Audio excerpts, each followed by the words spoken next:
Welcome back to Strategy and Snark. Today, we're going to go look at the White Plume Mountain adventure pack. It looks like a smaller pack because it's only got, 5 quests in it? But it's got a doozy in there. One of my quests that I've done a lot. So, to get to the quests, we're going to go to the 12 Enclave. They are effectively the Mages Guild. They are in the bottom left of the marketplace. Yep. They have the most ostentatious wizard's tower ever. Like, just look at that thing. It's got its own lightning sphere kind of thing going. It's got mini towers around it. Oh, and so you don't miss it, it's also built on a little rock in the middle of a bunch of lava. And yes, that lava hurts. If you fall off, you die. Not instantly, but it's lava, right? So don't fall in. There's always somebody, right? Somebody just hits auto run and they're doing something else, and then just ding, dead, because they miss the bridge. They're going like this, and they just miss. Oh, it's even got a ridge. That's OSHA right there. That's Stormreach OSHA. Put a tiny little railing so your auto run doesn't fall into the lava as often. So the quests are over here to the side on the... You come in from the north, so it's left as you come in, but it's the right side of the map. There we go. Quest, quest, quest. Sends you to the quest giver. Quest. So we're going to start with... Is your name Bing Bong? Bimbog. He's a gnome. His name might as well have been Bing Bong. So, there is this is an interesting quest to me, just from a, political economic point of view. So what he's got down here is a bunch of platinum. I don't know what it was originally. I think he says it's like a shovel or something. A steampunk shovel. Maybe a fishing rod. A whole bunch of random stuff has shown up just made of platinum. Basically, like the story of King Midas. The Midas touch, turning things to platinum.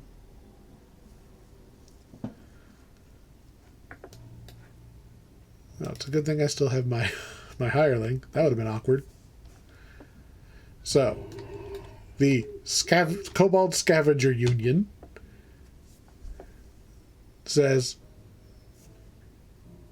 there's too many shinies to tempt the Kobold workers, because there's a wizard down here doing something with a bunch of platinum. There's so much platinum that the workers won't work anymore. So our overall goal for this quest is to hit 3 levers. There's 3 directions that we need to go. They're mostly at the bottom down here, and there's a lever each way. We need the crests to open up the ways. So this quest feels big, but it's actually pretty small. Yoink 1. I'm using Q to try to target. Oh, there's another one. These are slightly randomly placed, if I remember right. There's only so many places they can spawn. But whenever you're looking for anything, just use Q. Oh, and there's the last one. It'll highlight stuff for you. All right. Kobold's down.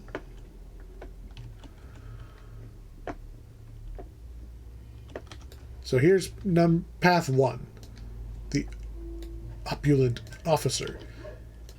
So, what this is, these are just mercenaries. This is just literally somebody hired mercenaries to guard this because of all the platinum. The Ironwood Company. Mercenary group full of Warforged. I like to see them using in-game lore like this. Like, yeah, there's a ton of other adventuring groups. You should run into opposing adventuring groups more often. And not even like, oh, look, I'm an evil adventuring group. Just, they're mercenaries too. They just happened to be hired to do the opposite of what you were. I'm going to cast Acid Resistance because just look at that room, okay? Just look at that room. Cast Acid Resistance. Hi. If you open, basically pull the lever, right? And you can leave. However, his life sustains the barrier. He's not evil. He's basically like, sorry, I can't. Like, my life force is what's holding the... He's got, like, the crystal in his chest. Nothing personal. It took quite a bit of damage there. There's acid traps that are going off during that fight too, but I'm normal mode, so you didn't really see them before I blew them up. Kobold statue? Question mark? So, the wizard turned this kobold into platinum. This is a platinum kobold. So obviously somebody figured out a Philosopher's Stone kind of scenario is what we're looking at. And that's really bad. So, water swimmy area. Cast Electric Resist. Trust me. If you grab the faintly swaying moss patch, you get 1.5 minutes of water breathing. So, spikes are below, swim high. Spikes are high, swim low. Spikes are low, swim high. Spikes are right, swim left. Swim straight through middle. So far, so good, right? I mean, if you just swim exactly in the middle, you kind of dodge all of the spikes every time. Until...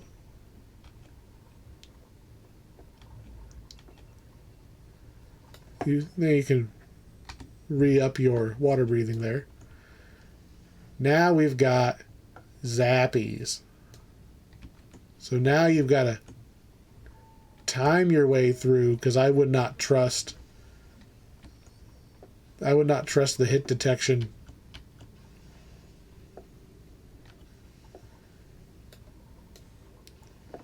All right. More zappies. We're going to swim up high. So again, so far so good. Oh, look at that. Slightly angled. Okay? So don't go far away and think you made it through. They are slightly angled. So we're going to cut right here. Swim diagonally over here and then wait for this to go off again. And we're through. Now, this is hard to see, and I don't even know if that's going to go through. You can see little air bubbles, okay? There's now a current that you have to swim against, plus spikes, plus lightning traps, okay? That was the warm-up. So we're going to re-up water breathing. We're going to swim hard left to not get pushed into those spikes. We're going to go forward and under the lightning. We have a little bit of a breather if we hold still here. If I look, I can see the current is now pushing down, like into that lightning trap that's there. So start as high as you can. I'm holding spacebar. I'm going to go right over the top. And where's my trap for this room? Trap? Mr. Trap? Interesting. Okay. Again, it's angled. So get through closer to the start so you don't think you made it and you didn't. And now the current is coming against us. So we have to push forward through, and it's very slow, which is honestly kind of more dangerous than fast, because you take damage for how long you're in the spikes. Woof, and we made it. We made it without having taken any damage at all. Also, they give you a dimension door so you don't have to go backwards. Bloop. I don't think there's anything important on the left side if you went left instead of right. I think it's just like a dead end. Or an optional or something. I don't know. Maybe it's just a different way through. I don't know. I always go to the right. I wouldn't doubt that there's an extra thing, but why would you want to go through that twice, right? Alright, one more lever, and then we can go meet this wizard. Look at this. A platinum mailbox. And a platinum ooze. I believe this is a treasure chest. Nope. This is a ton of platinum. So, what's the problem with there being a ton of platinum? Inflation, yo. What would happen if your currency suddenly became ridiculously common? Invisible walls. So you literally have to feel your way through this maze. Or, hey, Mr. Hireling, come here, please. See that lever? See that lever right there? I'd like you to go push that lever, please. So while he's working on that, why is it bad if there's a lot of platinum? What makes something valuable is its scarcity. If something like a new Tesla, right? If they grew on trees, then everybody would have a Tesla, because like some guy would just have trees full of them that he doesn't even have any way to use. This much platinum would ruin the economy. Ta-da. It would absolutely...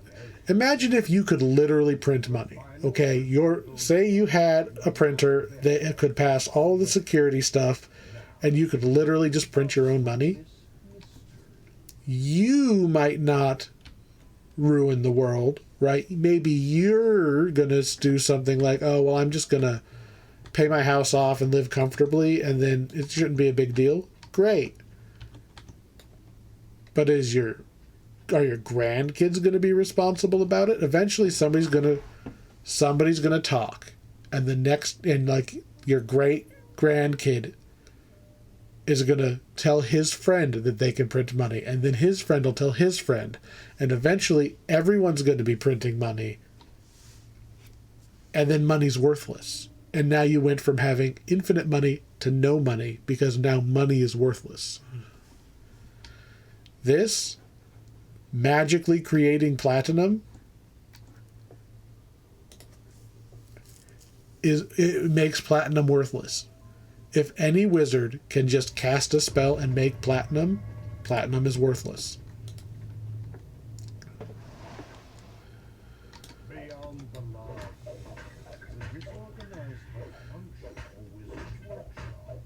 All right.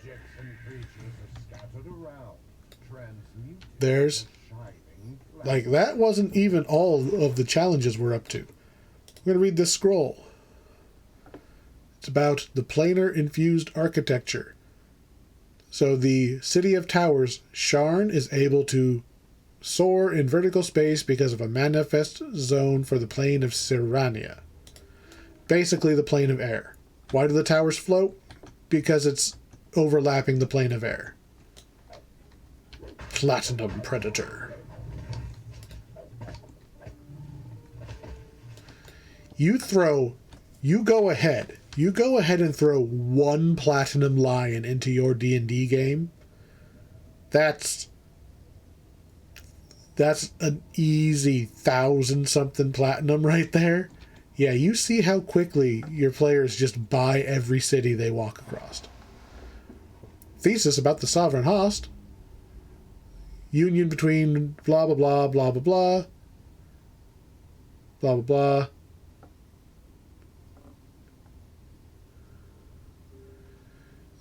Just a bunch of names. Kolkoron. Bunch of dudes of the Sovereign Host. I don't remember what the relevant bit from that scroll is. Oh, look, a lever. Would you like to go push that lever for me, please? Oh, the floor looks a little off. More oozes.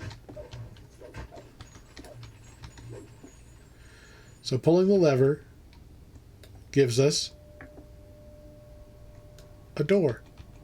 There actually should be 3 doors. I think there's a lever on each side I needed to hit too. Yep. Hello, lever.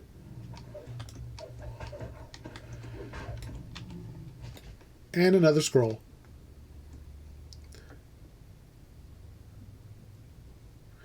So the 13th floor has been left as a memorial.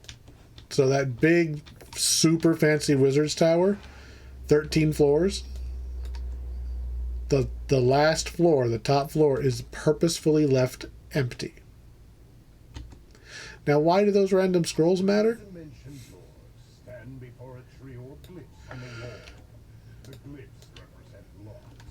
So, we have 3 more challenges to beat the wizard, is what it comes down to.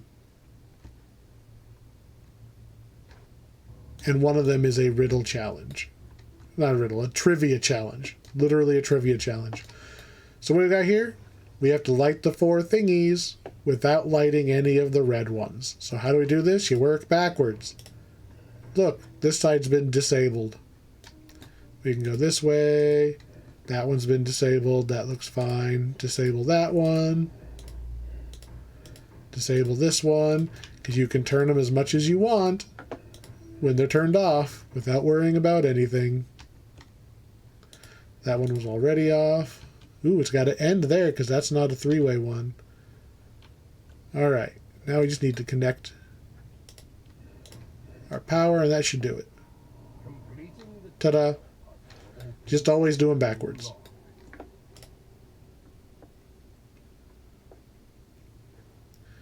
So that rune is dark now. Now we're going to step into the purple one. So, magic plaque. City of Sharn is known as City of Towers. Why? Because it's built on the manifest zone of Sirania, so they soar in the air. Because we read the scroll. How about this one? How many floors on does the Tower of the 12 have? 13. We read that scroll. And who is the patron of wealth and trade? This was the last name I remember. Good. So those were why you had those scrolls. So you would know the answers to those if you read the scrolls. And the last one. This one introduces heavy gravity. My jump is dramatically reduced. So we have to run through the maze. I just aim your camera down so you can see, because otherwise you'll get stuck on the walls. And you can get to the stairs. once you're on the stairs, you can get on the wall. And there should have been a path that you can just walk.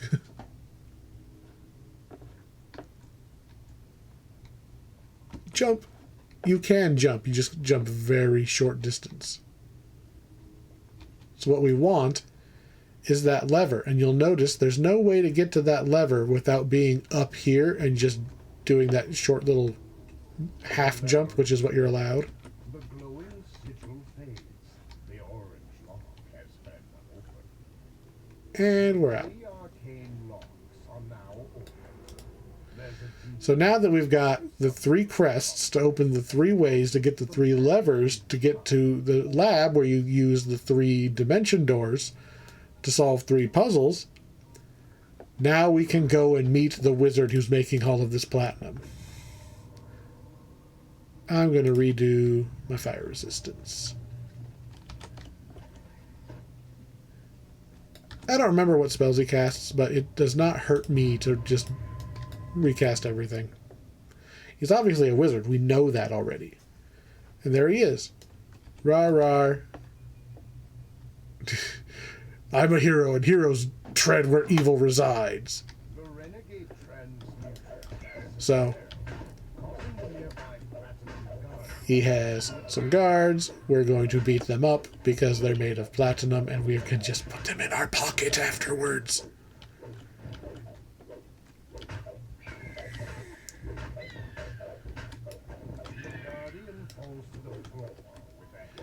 And here's a new spell.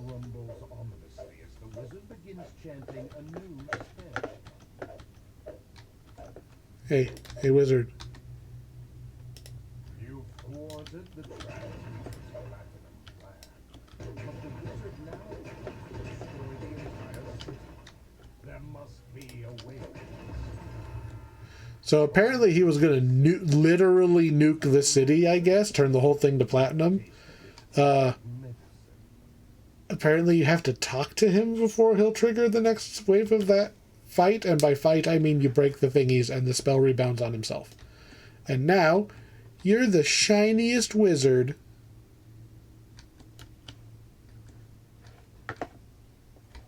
Too bad I can't take your stuff.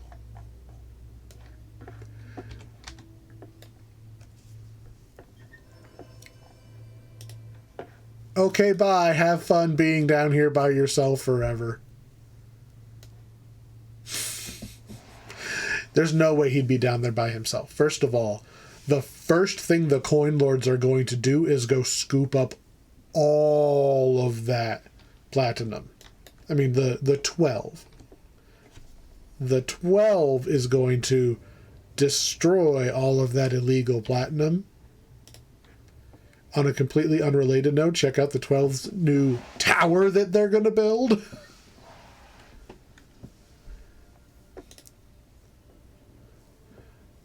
Oh, thankfully I hadn't told the coin lords about the problem.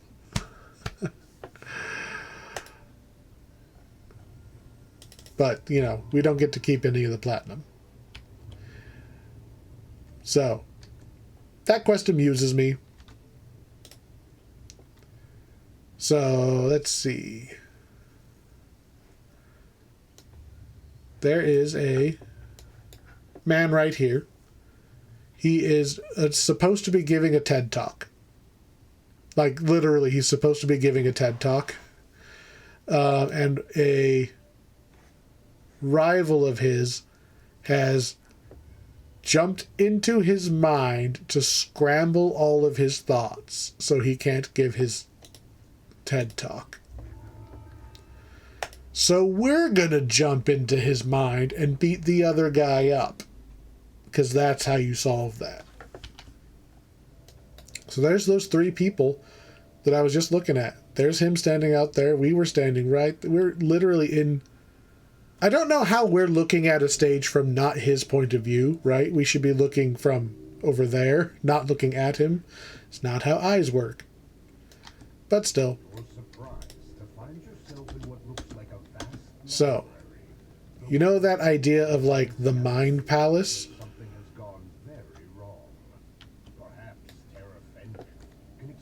So this is the rival. He kind of looks like if Shaggy from Scooby-Doo was a wizard. Find books in his memory library that will help him deliver his address. Anyway, we got to put his mind back together so he can deliver his speech. So we're going to go find books. This whole place is themed after that idea of a mind palace. And his mind palace is a library because he's a wizard. So we're going to beat up all of these shelved memories. I do like the theming in these quests. These are obviously much newer quests. Whatever was in this room originally, it's So this is his memory of being in school, right? Because when you're a child, teachers are huge to you. Even though I think that is technically a gnome, so he would have had to have been super tiny to be that short to even a gnomish teacher. So up we go. We're looking for books that are going to help by beating up all of his multiplication tables, all of his memories of being in school, coming back to haunt us. These air jets don't hurt. They just knock you down and you have to climb up again, and it's just annoying. So I'm going to try to only go one at a time. Okay.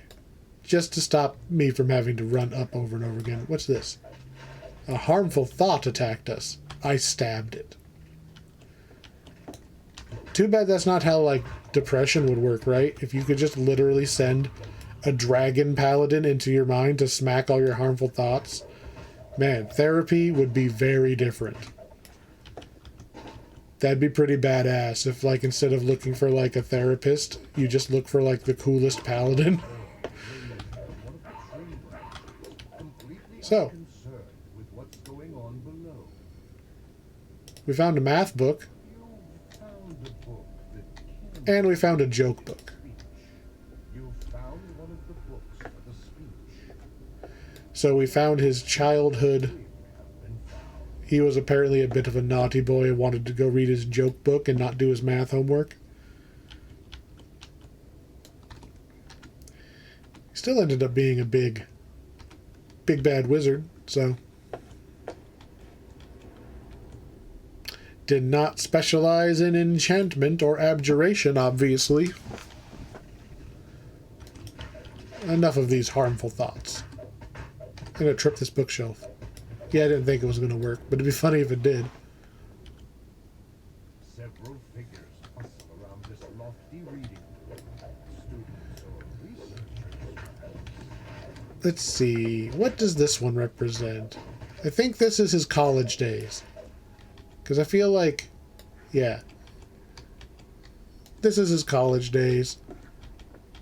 This one I don't think is particularly special. Because I think we just run up and grab the book. There's more bad guys in this one. Nothing quite as fancy. Oh, look. A distracting fantasy. our paladin. Another classmate.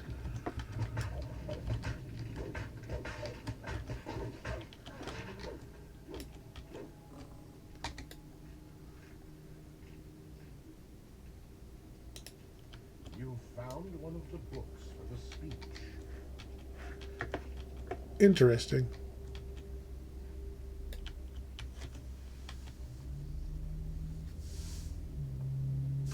That's not the book I was expecting to find, but it counted as a correct book.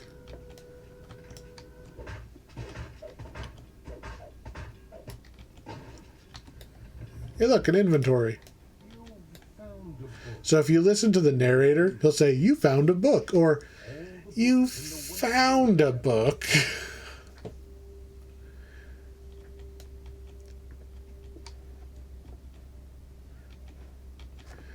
obviously some of the books are not the right books.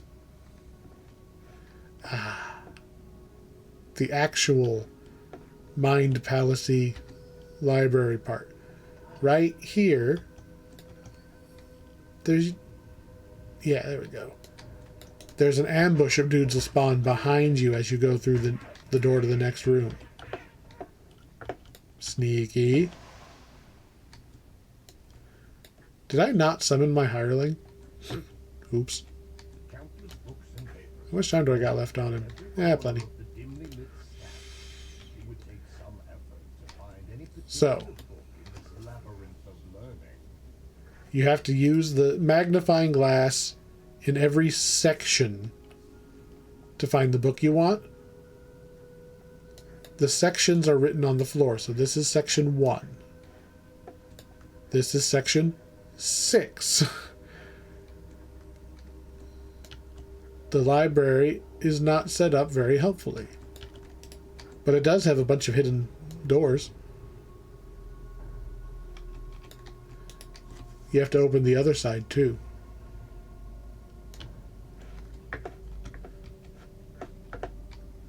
I kind of like the little library section.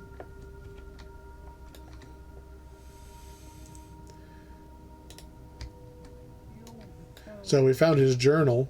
The narrator's not happy about the journal.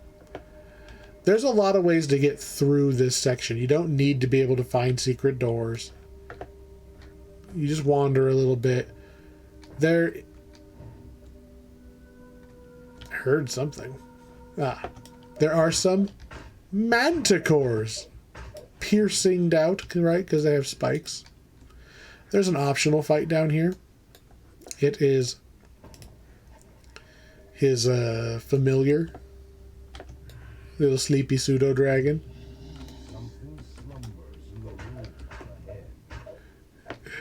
His name is Papyrus. He's a bookworm.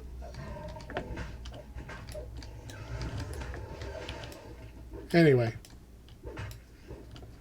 I like puns, so we'll do that optional. The correct way to get through is you hug this left side over here to get into that side room. And what that does is you find the index. You know, because it's a library, so it's going to have like the little Dewey Decimal System kind of thing, the card catalog. So we want fundamentals of magic. That's kind of what his speech was going to need. And if you talk to the librarian, I think he tells you that's the book you need. So it's in row 9 of the stacks. This is 11. Right? Well, either it's 11 or 9. I don't know which way it faces, so... Nope. The book will appear on one of these tables. Oh, hello. I guess that is the way. Yoink. You found one of the books. So, just if you aren't sure where you are, just search next to the tables, because that's where the book is going to show up. There is another... There's another optional in this. Like, you can kind of see we haven't been in that section. Ah, there we go.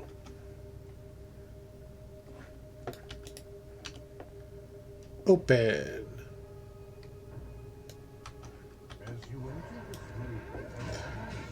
That's a bookcase elemental.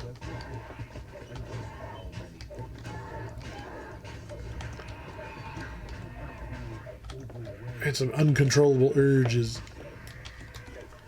I want to say there's usually one more manticore wandering around too.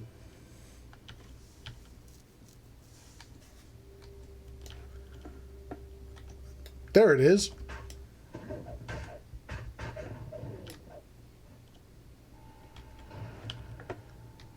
And another secret.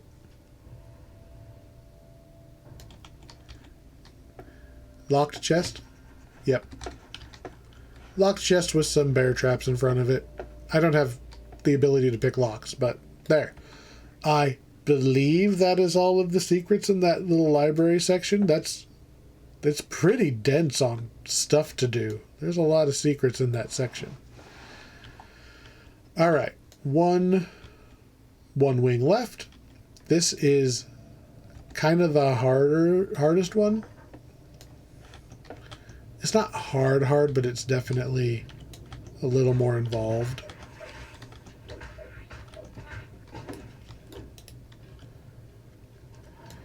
So what we've got, this is probably, yeah, it even says, the text says, this is what got the direct hit from the guy's attack. So this bit of his mind is just broken. So we're going to have to find the book in a mess. Hey, look, a giant book with 2 sockets. So we're going to find those first. Using Q, looking around, there's Crest of the Spear. And there's Crest of the Sickle. We got close to this bookshelf, so it's going to attack us, because that's what bookshelves do.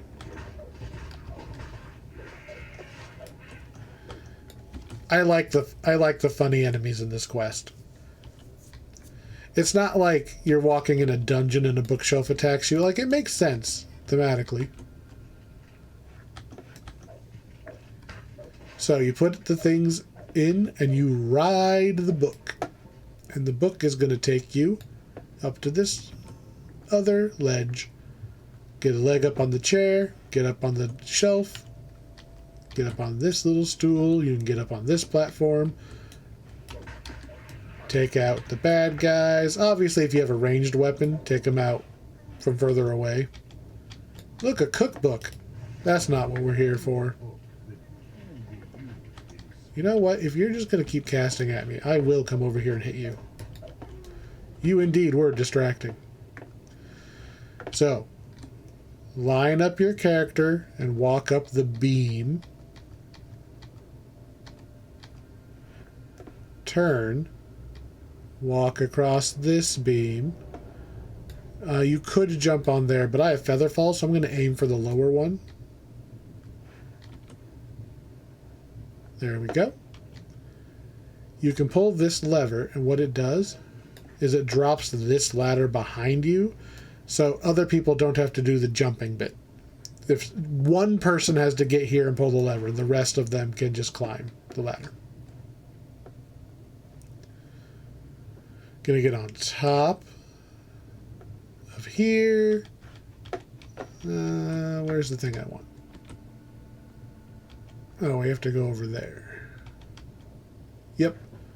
Crest of the Kukri. So I'm on top of this shelf, and that's going to let me make this jump. I mean, if you have enough jump, I think you can make that jump, but that's a lot of jump. Or just climb up.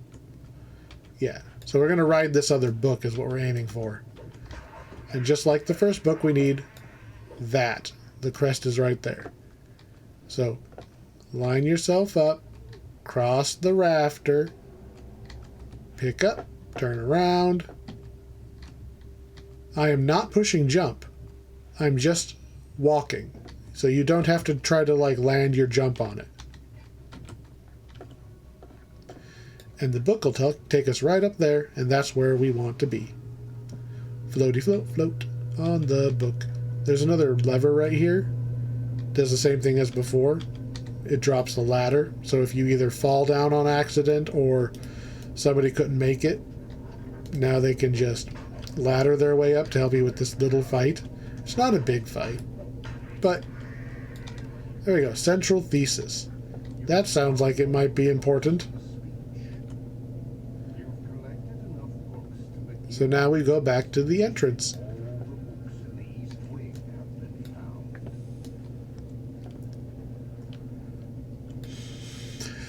And now we have kind of a puzzle section. We picked up 8 books. Only 4 of them are needed. And now that I'm back at the entrance, I can also summon my hireling. that I forgot to summon earlier. Hey, you want to top me off for free? Thank you. So, we have to organize his speech. Begin the speech.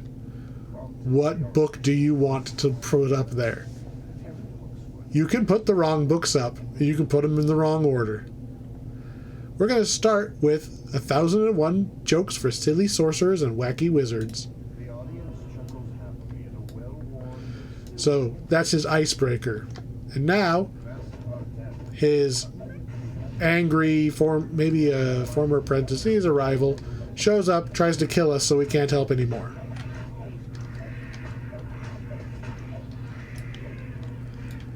And now we put another book on. So we're going to give the Memoir of the Enthusiastic College Friend, who is, and I believe that we would learn this from the librarian who's down there, that's the guest of honor. So you tell a joke, you tell, something nice about the person that you're here, to honor, like you've dedicated this TED Talk to them. Next,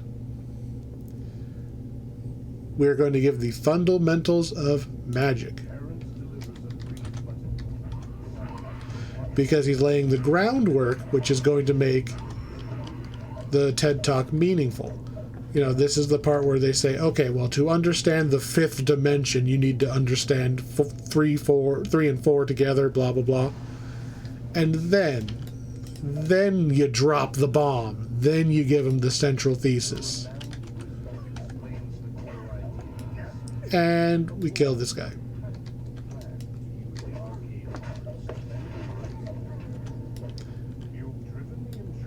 So, intruder's out. He's able to do his own conclusion. Nice. We get a treasure chest. No fancies.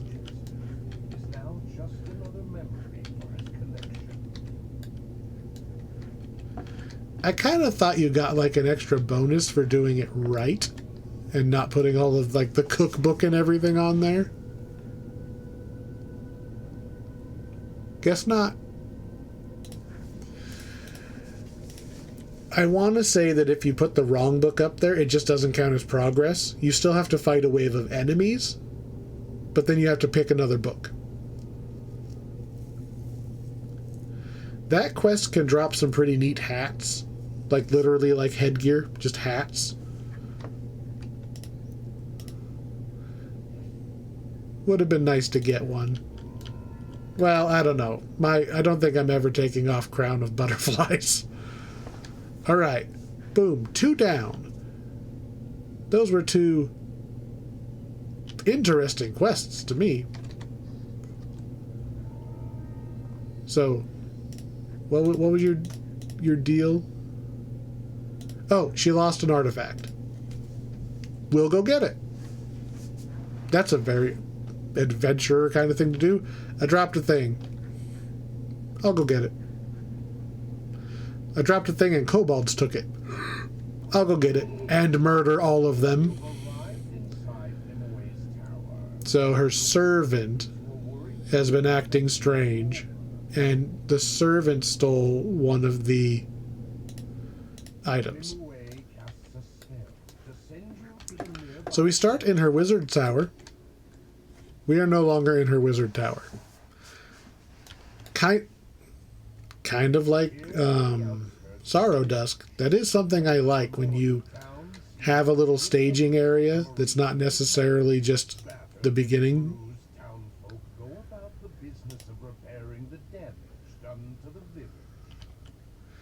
So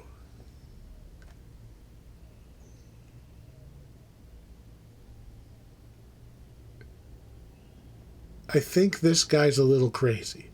He thinks he's the master, so he can't steal what's already his. Feels the darkness on her soul. The statue was so afraid, and you have to get it back from the Sahagin and the dragon. Mortagon mutters. Hellish kobolds,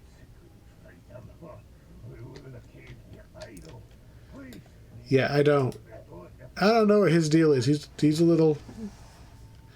He needs help. So, you have to literally run around and kill some kobolds first. You have to defeat the kobold patrols. It literally will not let you progress the quest until you've killed all the kobold patrols. Which also means these wolves. Oh, look, some more.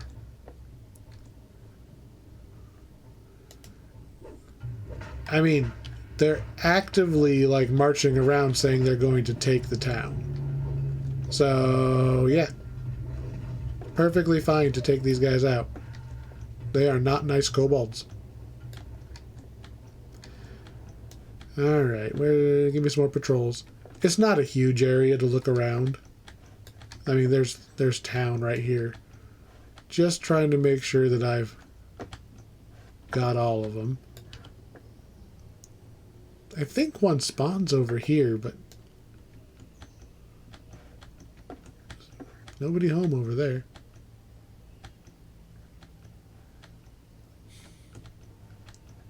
Alright, well maybe that was all of them. Maybe we'll have to turn around and find another one. A little leery about it not having taken it off of the quest tracker, but whatever. Oh. Found them.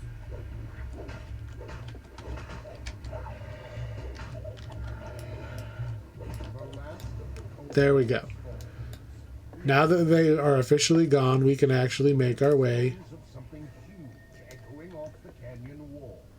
So there's something huge in here. It is huge. The biggest spider in the game. And the spider's dead. There's a little spider egg chest right here. And as the narrator says, there's a cave up there. So we're going to work our way up to the cave. Shrine if you need it. Bonk my head a few times. Work our way into this cave. You enter the cavern.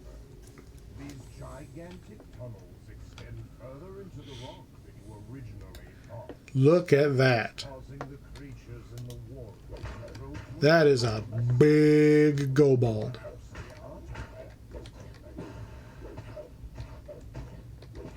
Bad kobold. So this is why the kobolds are so convinced that they can take the town. And also why our wizardy friend who hired us really wants the artifact back.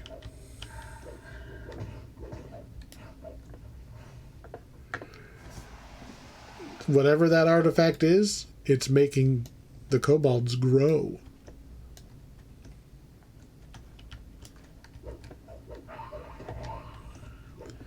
So, we're just going to kind of... Oh, also giant rats.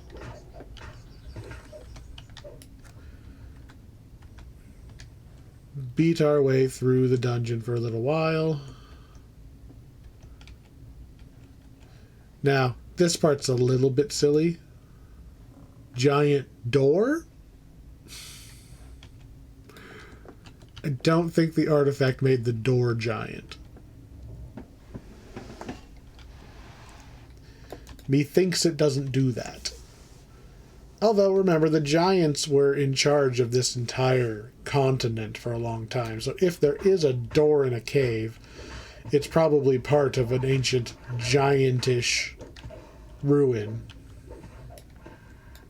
And there are some traps in here. Look, there's one now.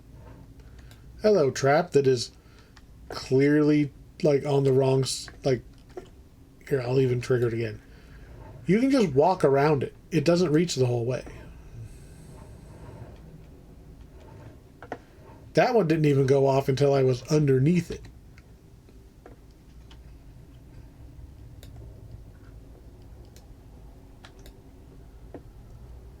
big wolf.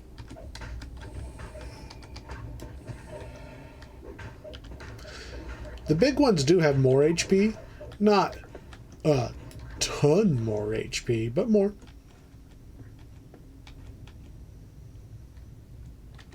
Another tiny lever for a giant door.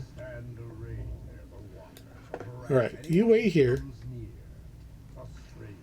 So, we're in the water, so we can't really fight back very easy. And there's traps.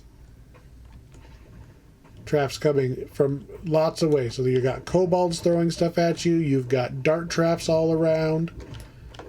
You can just kind of swim below and you'll dodge all the traps. The kobolds can still throw at you, but you'll dodge all of the traps. And then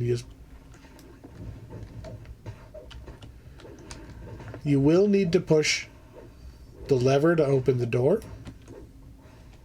So if you don't have a good armor class, you might get interrupted or hitting the lever. Remember that you can use the hireling as a physical shield for projectiles. So if you can't get that lever to work, summon the hireling, take a step forward, pull the lever, the hireling will take all the hits for you. Or do it the other way. Make the hireling go push the lever while you turn around and shield block to block all the shots.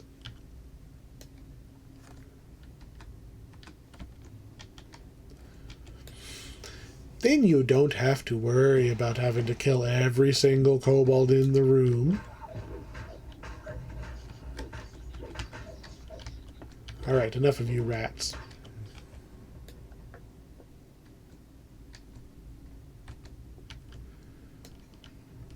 Big door. Okay.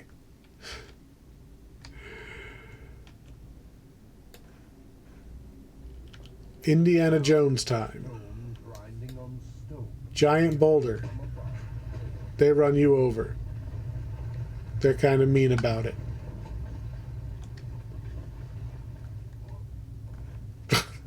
The hireling got hit by one too. You're on the ground for a long time. You can dodge them by just triggering them and running away. Not a huge deal. I mean, it is still a trap. So, if you're playing on elite mode, don't just get hit for free. One of these ways is an optional objective. I don't remember which way. A series of unusually terrifying squeaks can be Unusually terrifying squeaks? This must be the optional.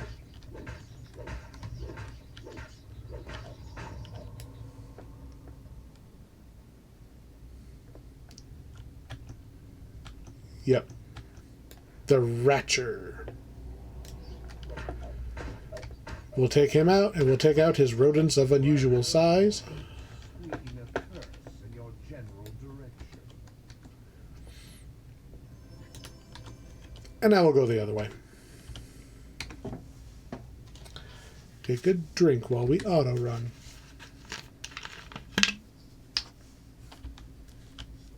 Somewhat clumsily. Game? Okay.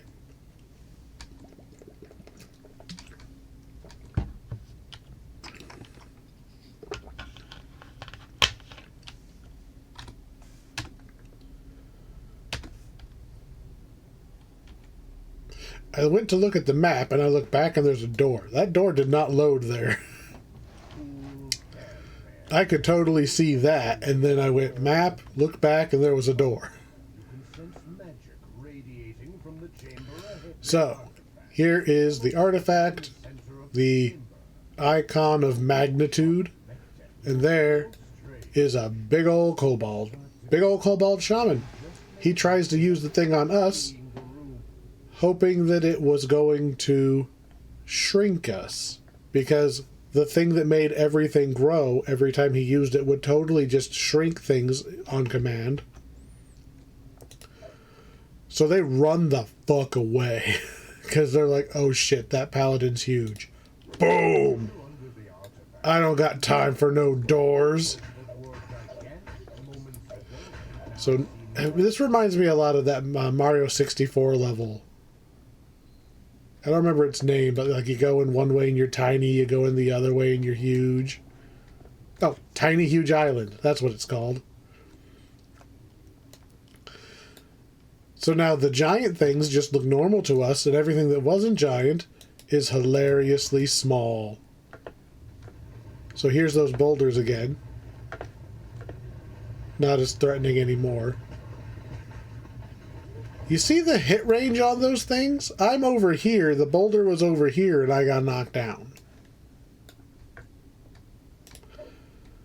We can't fit through the crack anymore, so we're going to make our own. Make our own door. For your gigantic body to fit Boop. you'll need to find Go away, door. a door closing in the distance. An unusually Run away! voice shouts, "You'll never get it. It's mine." Oh, apparently somebody's still grouchily saying that they're going to keep their thingamajig. Kerbonk. Even running through the water, we're so big, it's now just shallow. On your giant form, it's nothing more than a tease. I really like smashing through the doors. That should just be a thing more often. Just let me... If I have high enough strength, they should just let me break every door. The door closes and the kobold shouts, Taking 1 damage at a time from those traps that we just stepped around. cornered Meditech in this chamber. Alright, so we find the boss. Time for him to get smooshed. There's not really anything to that boss fight, as far as I know. He's just a guy. Disappears with a flash before you Hey look, treasure. Nothing special. So she says, alright, yeah, in a couple of days you'll go back to the artifact will normal size. for a moment to imagine all the amazing things you could do. Unfortunately, we're stuck in the cave until we shrink back down. Which is sad, because it would have been cool to run around Stormreach as big. Obviously, you're the same size. Like, they just loaded you into a different area that looks smaller. I don't think they actually made you bigger.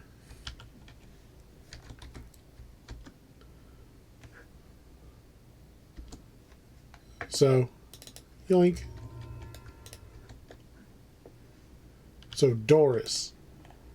These quests are available as epic. So, because we're doing them as level 6, we haven't met Doris yet. She is introduced later. So, this is supposed to be not the first time that you've met her. But she basically says, hey, old buddy, old pal, prison break! Like, huh? Okay. This doesn't sound like something a paladin should be doing, but I like to break things. We just barely have enough time on our hireling.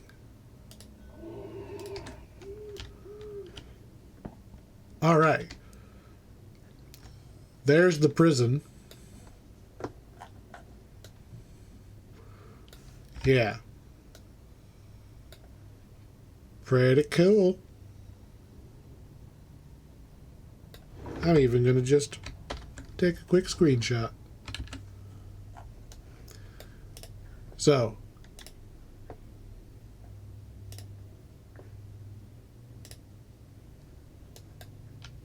Give me the... There we go. So, you get a Wand of Greater Exploits. It'll probably help when you're inside, too. Good luck. It does a couple of things. So we're going to need to drag it to our bar so that we can use it later. Our goal is to break into that prison and free the prisoners. In order for us to be able to actually get the prisoners all the way out and to escape, there are 2 magical Kenneth crystal-y thingies locking it down. We need to break them both. First, we need to get in. Equip the wand. Whoop. It shoots out. It literally shoots a little thing. And in that spot is a bounce pad.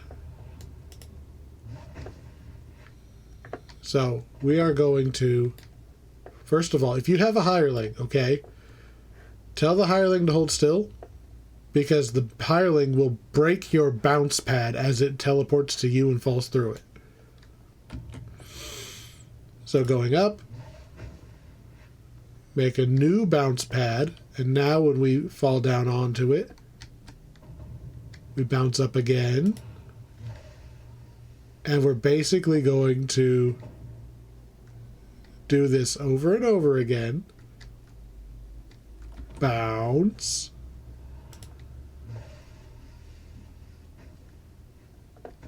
It's like a little fireworks wand. And we're going to use it to bounce our way into the prison. Now, there's technically 2 ways into the prison. You can land right there. Well, you know, right here on the... You can go down there. And you can fight your way into the towers.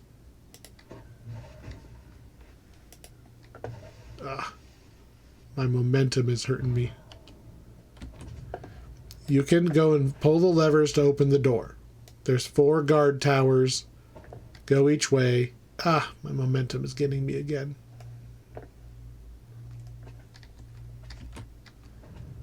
Or you can go through the roof. Trying to hit my...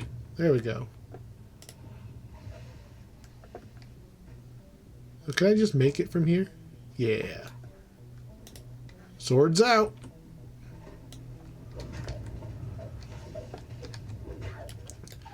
So, if we solve the puzzle, we can drop this force field, and then we can just go in the roof. Where's the puzzle?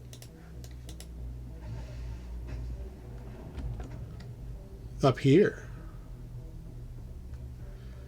This is a lights out puzzle. The goal is to make all the lights go out. Normally, they're only 1 tier, so you just hit every one of them once. Off the top of my head, I don't remember how to solve this puzzle, so I'm going to try to solve it like I do the other ones. And just hit every single one of them once. It worked. Now we can go down and go into the prison. We no longer have to be on the outside. We don't care about any of those enemies out there.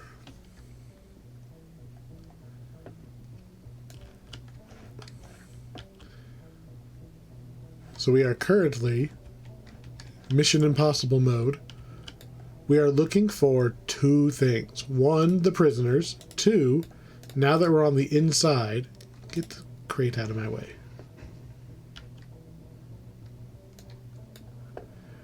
Now the little anchor is going to say whether or not we're close to the invisible thingamajiggy that we're supposed to smash.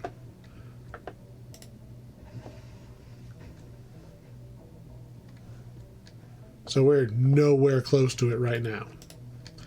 The charges do come back over time, so you don't have to worry about conserving them.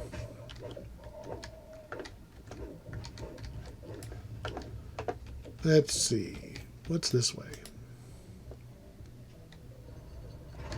Ah, the prisoners. All of these turn keys drop keys. Kill a turnkey.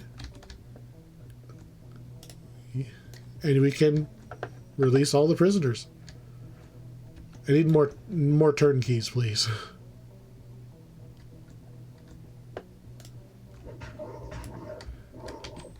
New iron key. That is a Marut. It's basically a golem. This is the exit. So this is, if you drag the prisoners, there we go, to that door, that counts as freeing the prisoner. So Randy the Snout, come on Randy, walk this way.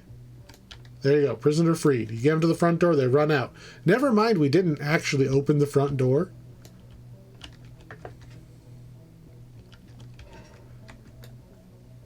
Eleonora Dubois. Need a ride? I need a lot more turnkeys. Because I can't open the door unless I actually literally beat up a guy named Turnkey and get the key. Oh. They will help you. Like, you can have your own little army of prisoners during this prison break. She's even a spellcaster. You don't have to take them to the entrance, but I think they can die. And like in her case, I don't really want a bunch of spells going off. Anybody home? Nope. Don't waste your keys on ones that don't have people in them.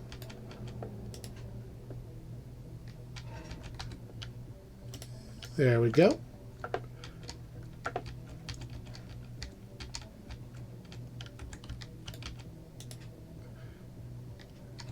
We'll save this little kobold. He's probably a bad guy because prison, but nobody. I don't have any more keys, but there's one there and there.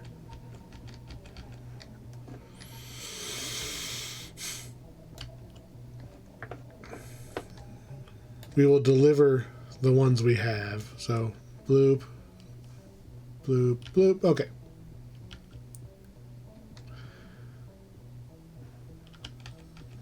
We need at least 2 more keys just to get the top floor clear. We need a lot more turnkeys.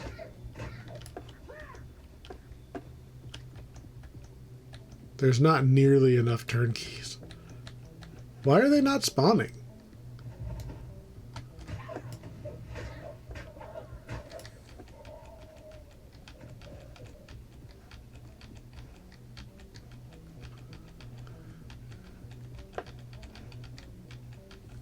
There's no prisoners even on this floor, which is funny. At least on that side. Turnkeys, please? I need at least 2 more. 3, because I saw a dude.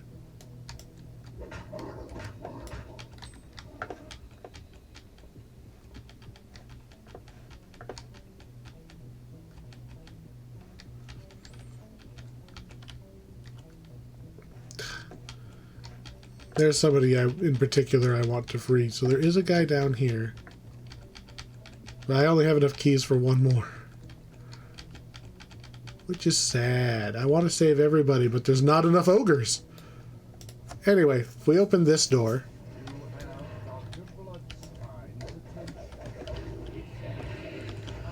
So, this is your Dr. Hugo Strange analogy.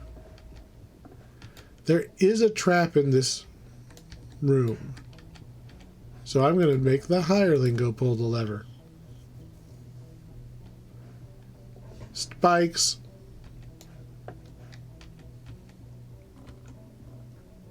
Treasure chest.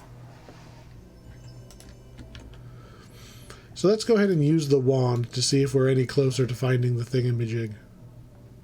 Nothing. Wow. Not even close? Usually, if it's not even close when you're at the seat, like the coming in the roof, that just means it's down here.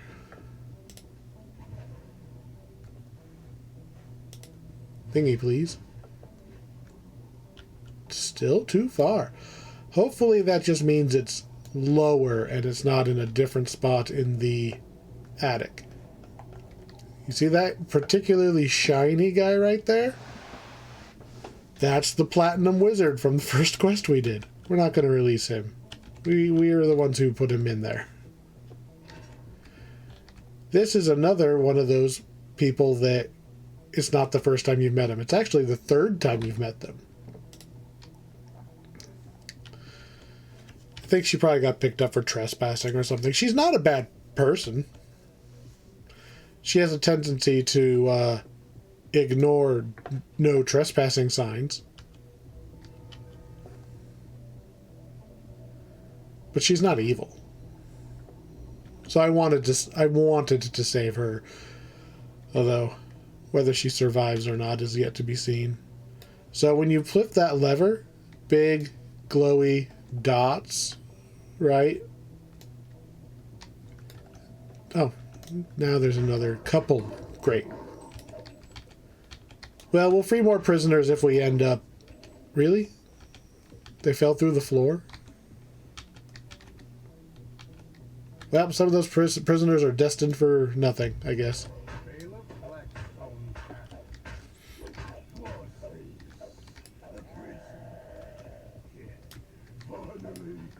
Interesting. I've never seen that happen before. Can I see you because I have true seeing? Is that why your invisibility thing failed? Interesting. Step on the little button, it'll drop the door.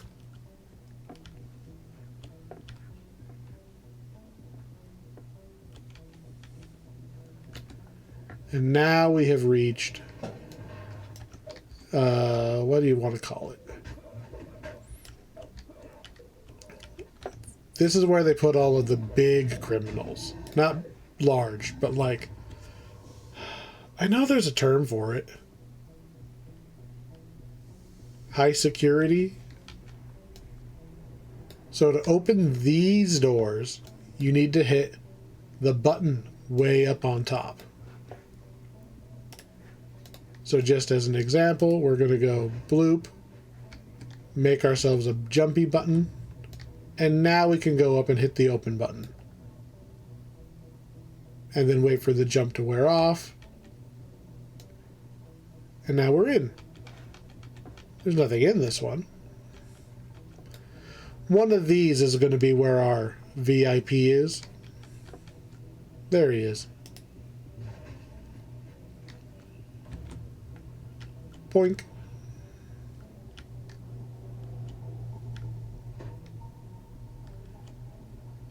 So we talk to him, we say, "You're free, buddy."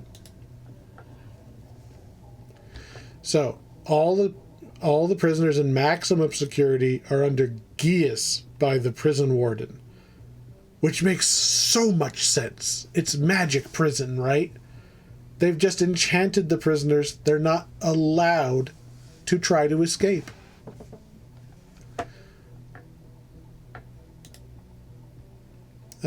So they didn't say that he couldn't steal the key to the warden's office. However, he is able to offer you a key he stole from a guard. There is a big fancy puzzle right here. It's still a lights out puzzle, but you have to jump to hit the things. And if you do it wrong or too slow, it summons a bunch of bad guys. I came in from the other door, so I'm not going to bother with it. This is the door we want to go in, but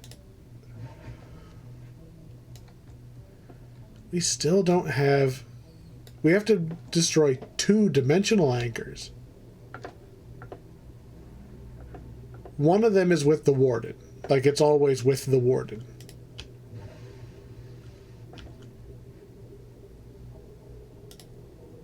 So when it says very close, I'm pretty sure it's saying the one in the warden's office is very close. So these lava rocks appear and disappear. We're gonna fire resist is what we're gonna do. Fire resist. Because I are smart. And then we're gonna go kill the fire elementals.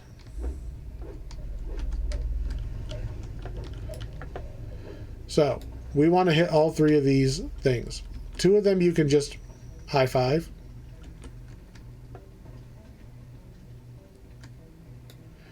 The third one, we need to use our bouncy toy. Really, Mephit? Get out of here. One bouncy, please.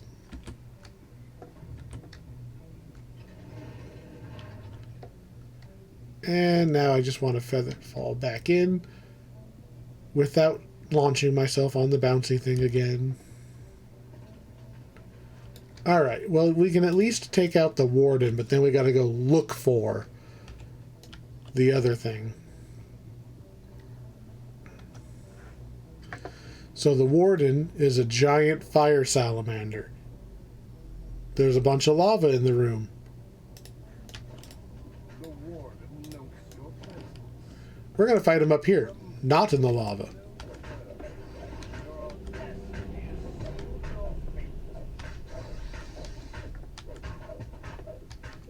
Alright, warden deleted. The warden's dimensional anchor. Insert sword here. Curse Mac. If you have found the other one first, I believe that there is a dimension door that pops up.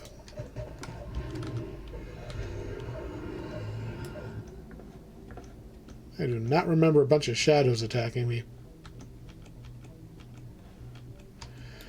If that was the second one, I think a dimension door appears and takes you back to the ship. But dimensional anchor. Can't cast those spells yet. Nope, no anchor found. We're going to cast another of our little detection thingy out here just to make sure that they weren't both in the same spot. No anchor found. Okay. We gotta go searching. Usually I just happen across it while I'm running around. Oh, I guess we could go that way. We haven't been in there. Gotta look somewhere. Guess we are gonna... Hey, by the way, I killed the thing. Okay, well, he doesn't say anything new.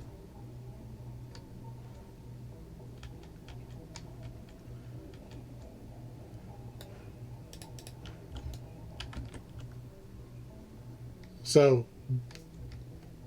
button. Summoned a sentry. Should be a couple more, yep.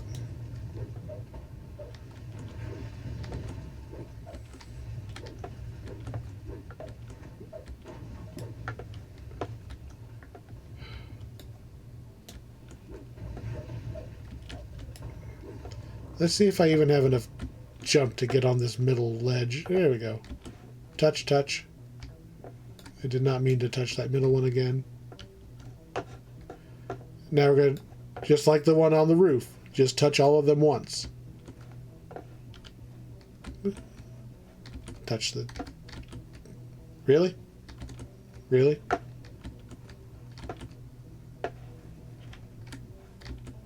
Touch the top one. Touch the side one. Touch that one. And now the bottom ones. There we go. Done. No more security alarm. Well, at least I'll end up with some more keys if we find our way back to the prisoner area. We could potentially get more prisoners out. Oh, wrong thing.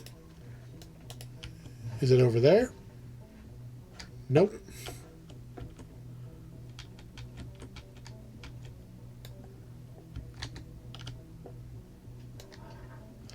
You're basically playing hot and cold. This is a one-way door. You can actually access all of this coming through a completely different...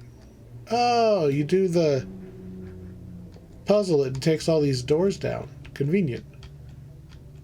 What are you doing? Why would they have put Fred in jail?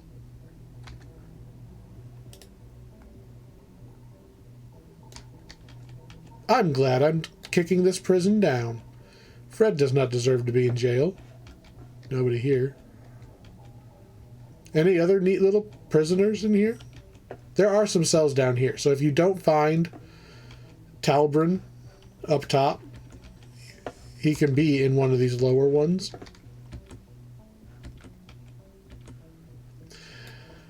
If you remember, Talbrin is the Warforged we met at level 1 right after we made our character.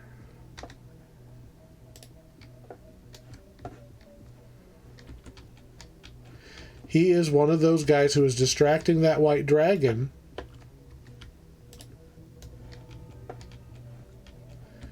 so that we could go and break the, well, you know, in the final quest, he was the part of that adventuring group that we were helping out distract the dragon so that they could, so that we could break the artifact. He's one of that original group.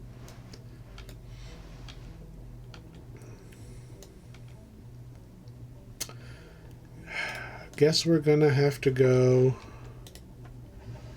back up.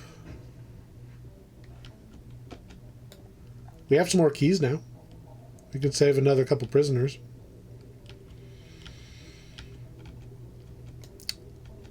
I've never actually had to look for this stupid thing. I usually just happen across it when I'm running around. Just nothing. I'm using key. I don't want this Sahagin guy. I don't have enough keys for everybody. Because remember, 2 of our keys fell through the world.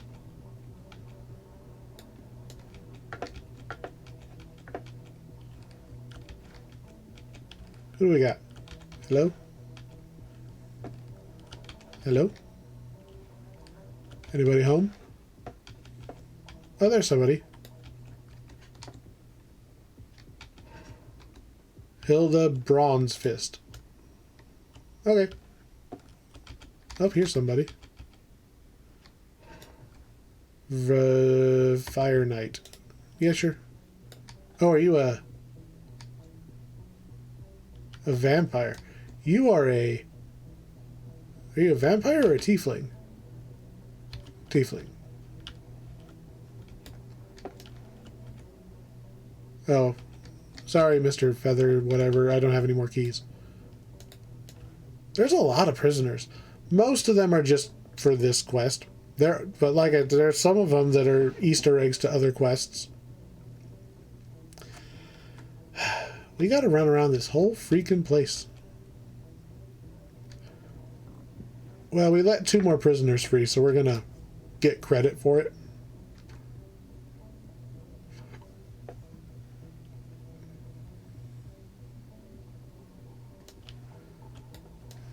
Guess we're gonna go this way. Thingamajig? Too far.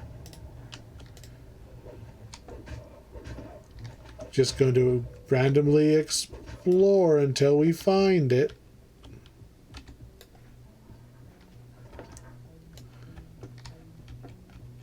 Oh, hey, it's a prison, right? So here's the visiting room, complete with secret door that should probably not be here. All right, how about over here? Very close. Okay, we're very close. So where are we at? We're in the kitchen. Okay, so it's probably here in the kitchen. Let's get in the kitchen.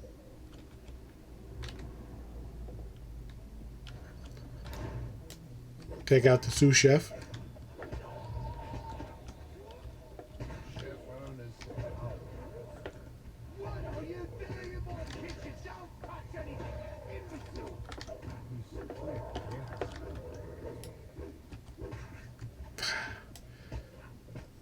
Getting knocked around by genies. Alright. Oh, one more genie. Get out of the way. Oh, hey, the dimensional anchor. There it is. Kerbonk. Bonk. You hear Doris's voice in your head, clear as day. The dimensional anchor opening an extraction portal at the warden's So, I mentioned earlier, so this is like the garbage chute. Actually, I think it's a dumbwaiter is probably what it is. You jump down here, and this is a back way into where the warden is. So you skip over the regular prisoners, but you can go straight down here.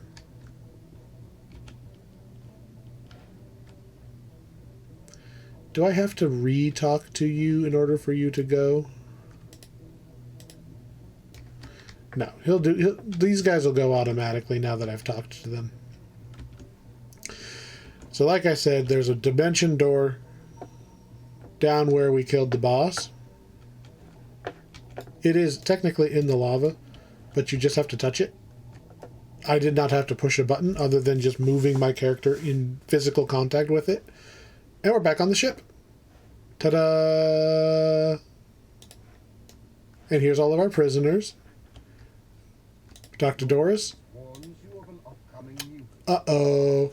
After all of that, okay, super jumping our way into the prison, puzzling our way in, breaking the prisoners out, taking them to the entrance, finding the warden, killing him, finding the VIP, finding both of those anchors. There's also a mutiny on the goddamn ship.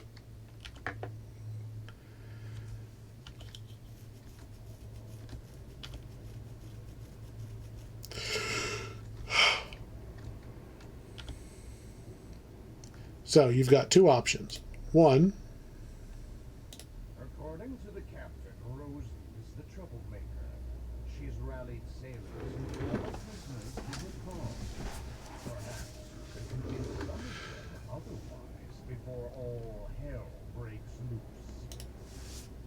so they're jealous of my big reward. They want my reward. You can give them the treasure chest. You can talk to the captain and say, split the treasure chest, and all the crew goes, oh, okay, that's fair. No fight. That's not how we're going to do it.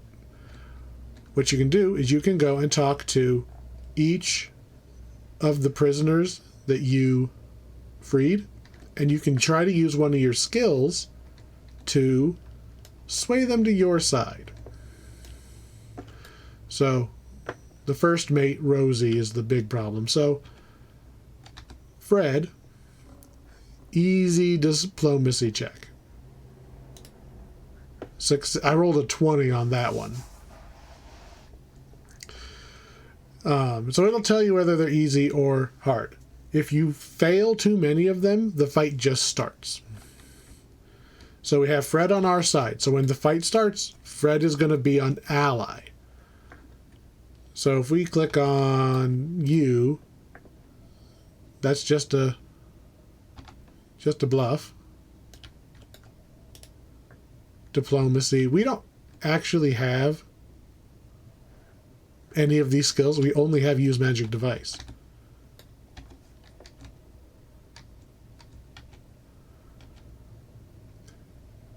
So Fred is easy because we're already friendly with him from other quests. Difficult intimidation. So I was not going to succeed there. Hard diplomacy.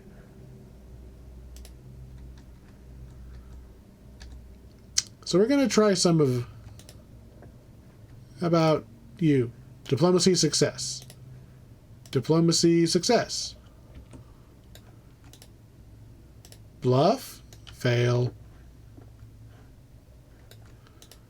Diplomacy success. Success. We're on normal mode, right? Normal mode, and I'm a charisma-based character. I've got a +5 to all of these skills, even though I don't have any ranks in them. Just on the off chance we roll a 20, we're going to try these ones. Nope. Success. Oh, that one only needed a 19 total. All right, so we actually got most of them on our side. The kobold isn't. None of the regular sailors are, but you can't do anything about them. Oh, there's one more up there. You. Hard bluff. Fail. You. Use magic device. That's our skill.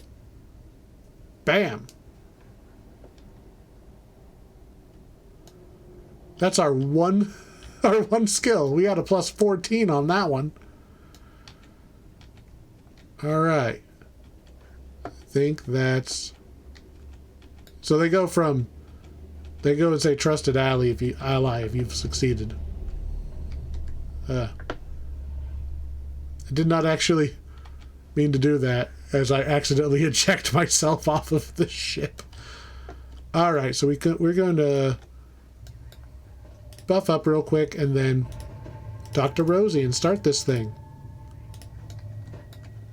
Hi.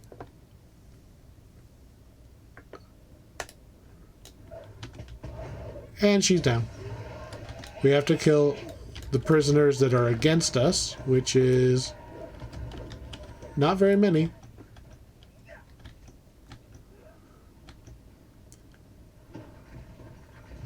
And I didn't even get close enough to that guy before the Medusa got him. So, obviously, if you're playing a bard or something, or a rogue, and you have all of those skills, and you just get everybody, you can just go flip off the Minotaur and then walk away, and it's going to get squished. If you're playing a big dumb paladin on like elite mode so that your natural charisma doesn't auto win all of those rolls, that's a lot of guys coming at you at once. I suggest, if you know you're playing like a fighter or something without the skills and you're playing on like elite mode so that the required numbers are higher, don't rescue anybody, because then you only have to fight the regular pirates.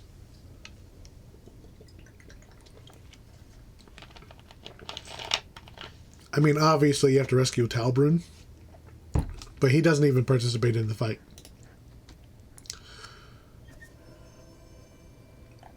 All that for a bunch of shit that I'm not going to use.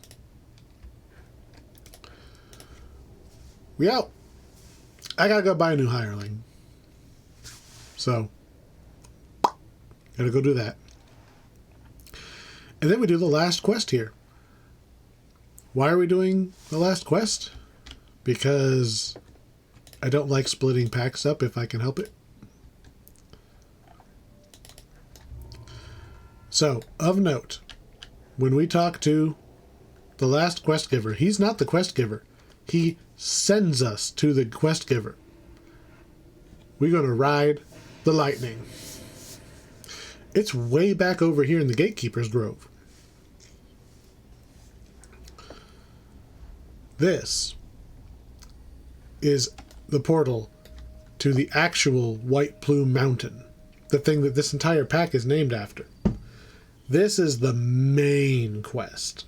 This is like kind of why you buy this pack. The other ones are neat though.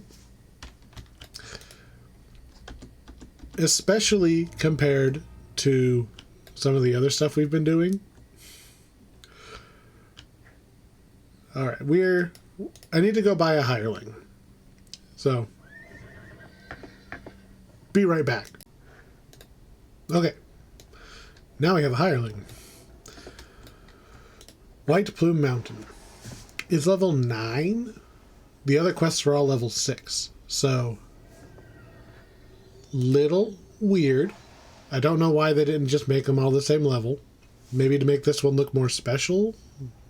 The gatekeeper's portal takes you to the bottom of a collapsed So, staircase somewhere. this is one of those ones that they've shoehorned in the codex pages. The codex of infinite planes that bad guys keep you like trying to get a hold of the pages so they can do a bunch of summoning crap.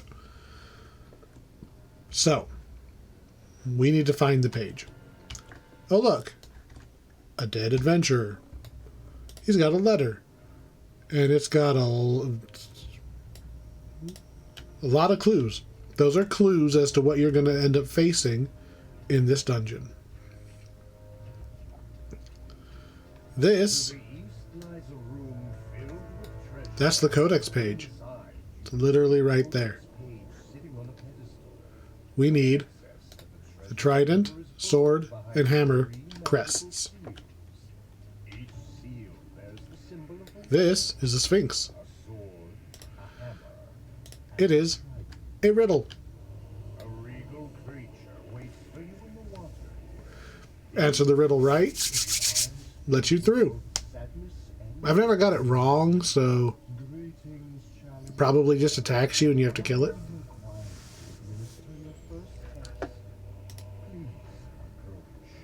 The Sphinx So begins her challenge in a solemn tone. you can't see it, but they've actually already written down the riddle in the chat. So you can just look in the chat to see which riddle you got. I always get the same riddle. Like, I think there's supposed to be more than one, but I always get... Let's see...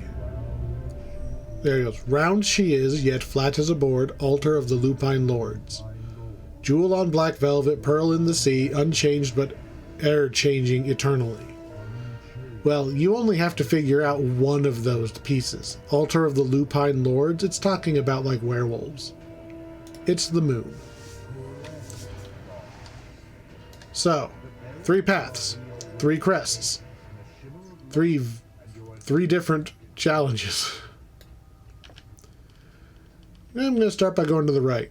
Bright green slime. I don't know if you can see that, but there is a very large ooze right here.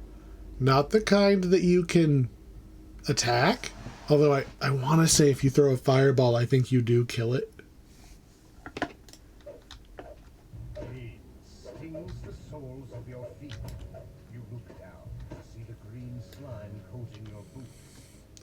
So, green slime will do continuous and increasing damage to you over time, if it affects you. I do not have the icon anywhere on my character. It did not affect me.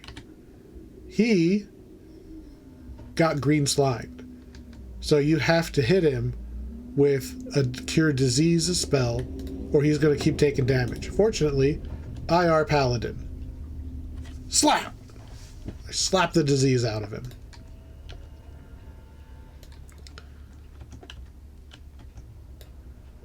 Here, ogre, ogre, ogre. Okay, we need through that door. There's a lock. If you can pick locks, pick the lock. It works. Normally it doesn't work on doors that need specific keys, but it does here. If you can't pick the lock, you gotta go get the key out of this other room.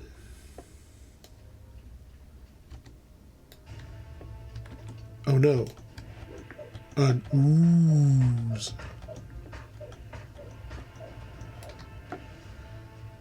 So we have a bunch of glass spheres. Hang inside this room. The key is in one of them. Inside the spheres. I'm going to guess that one. Placed below. Change that. Ho-ho-ho-ho. Silver key falls. First try. If you get the wrong one, it just spawns some enemies. So, like, this is some air elementals.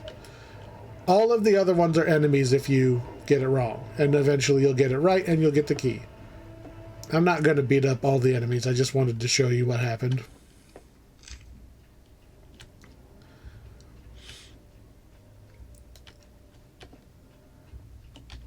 Put key in lock. This mechanical door has a keyhole mounted in the Think fast. door in front of Pop quiz, hotshot. a set of 5 One of these is different than the others. If you don't talk to the right one, they all attack you. The correct answer is this one, because he is not a prime number. You can pick it out. It will serve you, but the others will allow passage. Pick wrong. So he'll actually follow along and help you fight, but there's only like one fight between where he follows you and where he can't follow you anymore. I guess technically you could run backwards and drag him into other parts of the dungeon, but if you're going straight, we're going to have to do some jumping and he can't jump. There are a bunch of hidden hobgoblins around here somewhere.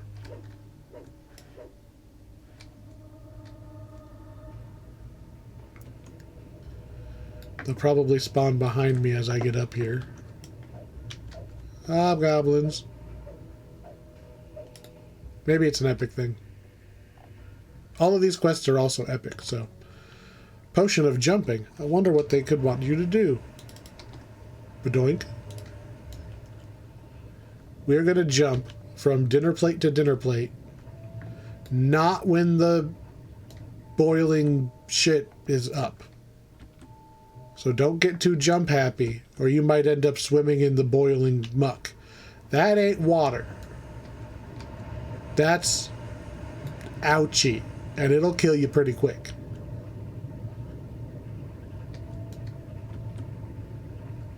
So just wait for it to go down, and then you can finish your jumps. And yeah, it is a little mean that there's those guys over there who are going to take shots at you while you're sitting here waiting. And I don't have any ranged attacks.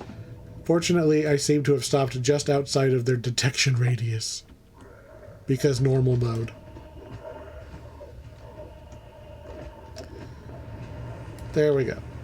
There is a lever right here. So if any of your party doesn't want to make the jumps, you pull the lever, it drops the ladder. Now they can just go hop, hop, hop on these little rocks. Much easier. Call your hireling back.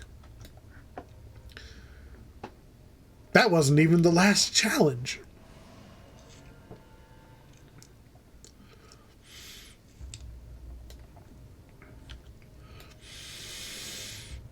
This one does feel like an obstacle course.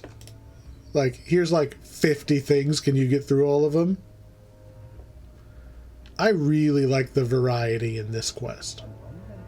So, magic darkness. Let's...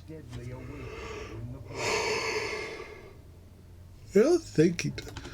So there's 3 mini-bosses. And I know that it is a vampire. So remember how I picked up this wand of protection from evil a long time ago and I never used it? Yeah. I don't know if this vampire has the ability or not, but some vampires can like command you to hold still or whatever. Very nice. We are now immune to that completely. Much darkness. So we hit him a couple times, he disappears and summons some wolves. Just like in the Feywild, if you see a giant circle, don't stand in it. Also, be careful of shadows on higher difficulties. Shadows do strength damage. So like I have 18 strength. If I get to 0 strength, I die. Now, I'm on normal mode. Your strength comes back pretty quick. Like, and they don't do as much. But that's one of those, if you're on a higher difficulty, be careful. Alright. We got our first crest. We got a chest. We step through the dimension door. And it plops us back at the entrance of that path we had taken. So now we get to choose another hallway. So now we're going to go down the middle.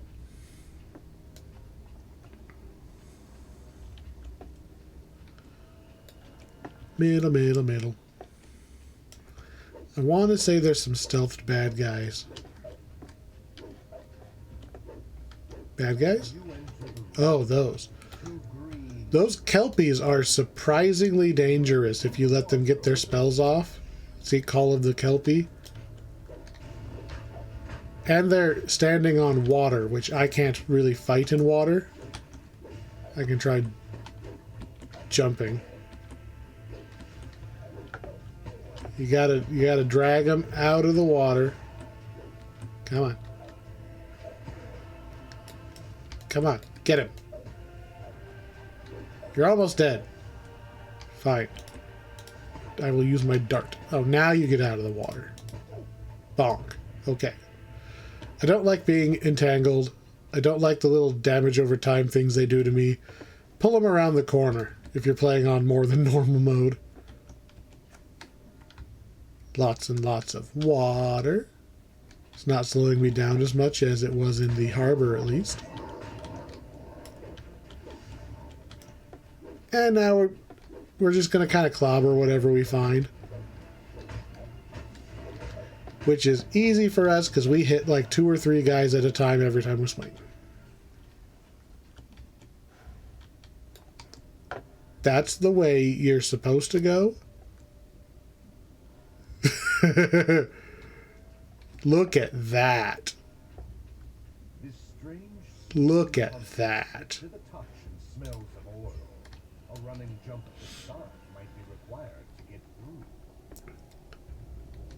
through. Running jump. We're going to try to slide our way in.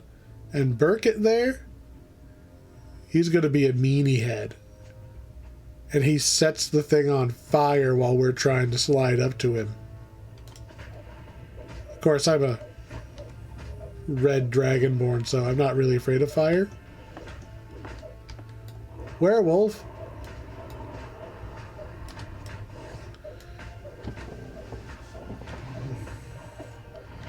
Come on, fall down. I really thought that I just had straight up force damage as I hit things, but I must be thinking of the wrong ability, because everything is still resisting my damage and it makes me sad. So, potions of disease removal. If you're worried about the green slime, you can come here first, and there's your potions of disease removal. And now you can handle the green slime. Ooh, a celestial beacon. Oh, yeah. Oh, yeah, that's getting past to... That is 100% getting past to that warlock on this account that's only level 7. So, unlike most quests, the side objectives actually do get named items. So, like, there's a bow and that thing I just got that spawned in that chest. There's actually a really good item in... I think it's when we go left. That I've never actually got one.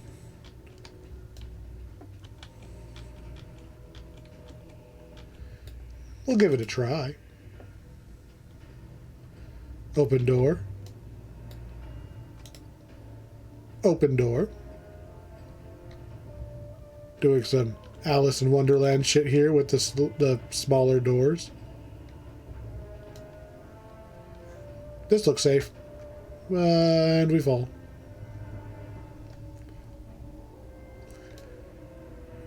Look at this place.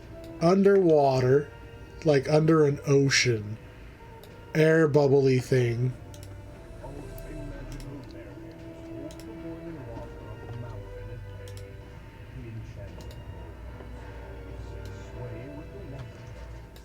Giant crab. He actually does a lot of damage, and he causes you to bleed, so you get like hit and you're taking damage over time. Like, crab's not a joke. And he'll run over to the edge like that, and he'll stab the protective water barrier and cause hot water jets. Which I think he was trying to do, but it didn't actually trigger. Yeah. He'll punch holes in the barrier and shoot geysers of hot water at you.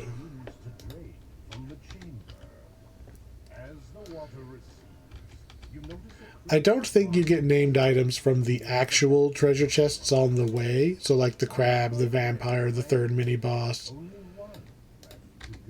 But the optional, like the tube of fire,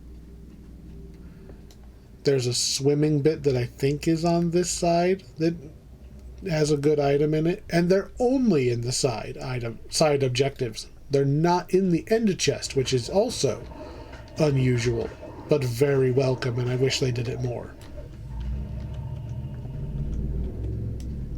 So we're going to beat some stuff up. This is technically another trap.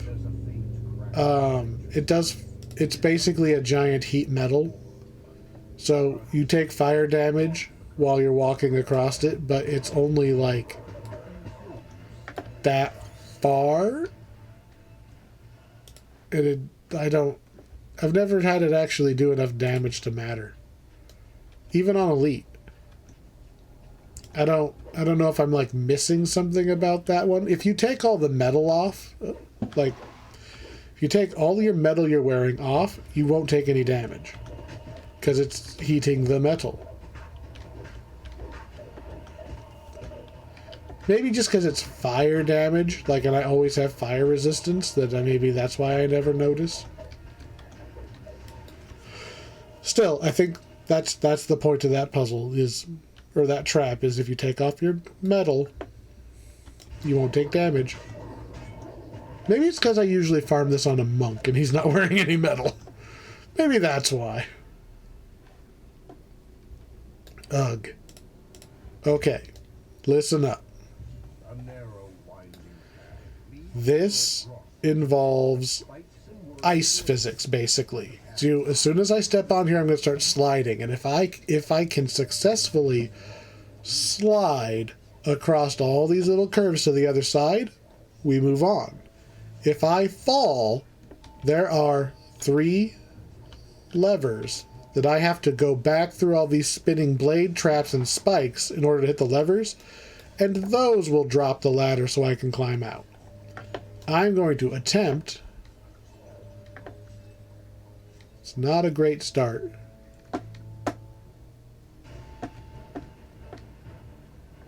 Nope. We're going to try again. So the thing about ice physics, you may have run into this already. If you have any existing momentum, the game will not let you stop. So for some reason, I'm going backwards. I have to push forward to compensate for that momentum.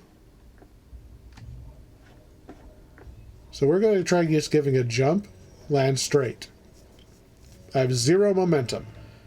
Now I can push forward, and when I let go of the button, I kind of stop.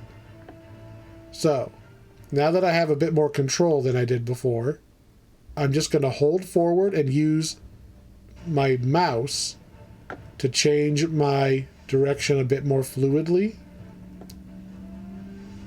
And I think we're almost there.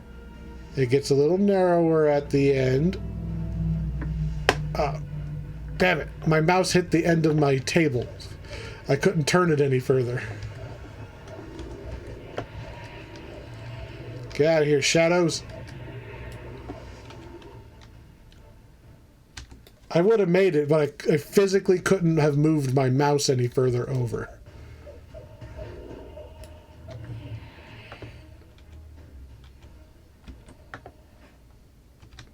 These traps actually kind of hurt. Plus, I lost a couple points of strength there because of those shadows. So there we go. 3 levers, the ladder's down. I'm going to give that one more try, because I usually just go along the top. Can I move my mouse up here so I don't hit that problem again? I was on the last freaking one, and I just heard the tap as I hit the edge. I know I can do this. So we jump, so we start with 0 momentum. And we go. And I turn, and I'm resetting my mouse cursor a little more.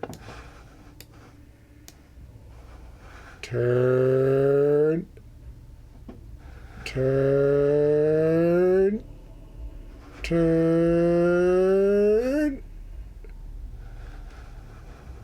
Don't get cocky at the end. There we go. Make sure you got enough room to move your mouse, apparently.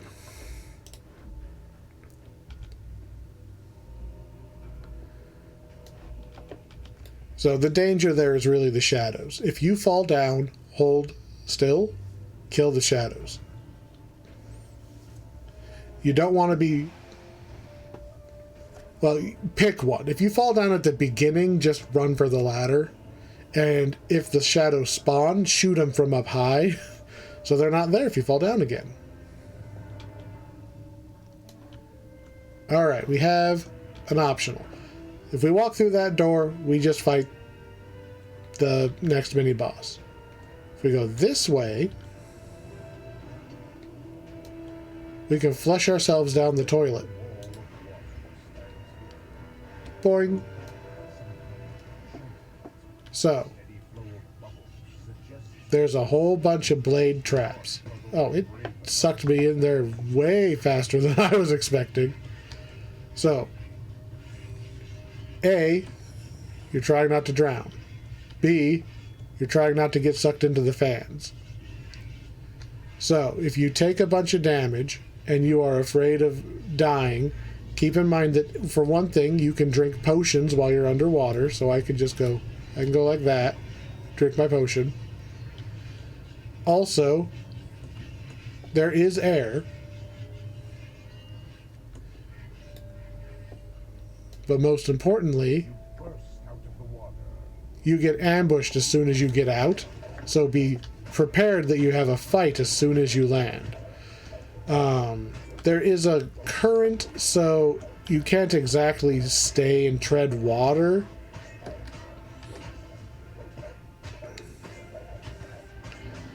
There's another underwater puzzle in a later quest that the easiest way to do it is you just summon your hireling to you, because your hireling can cast spells underwater. So you're underwater, usually with an underwater breathing item.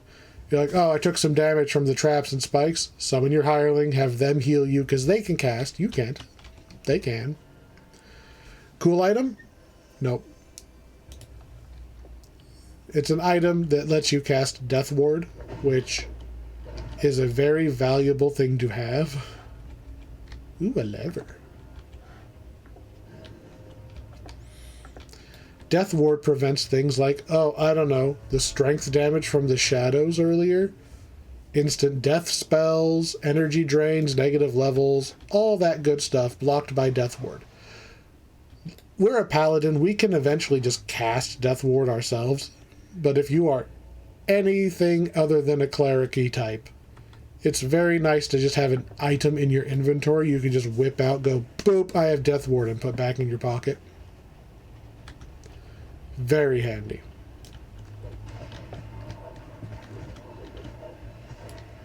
I can use the secret door. If you don't have detect secret door, pull the lever, it opens the door, and we're back in the hallway we were in before. There's the swimming thing we just did. And here's the mini-boss.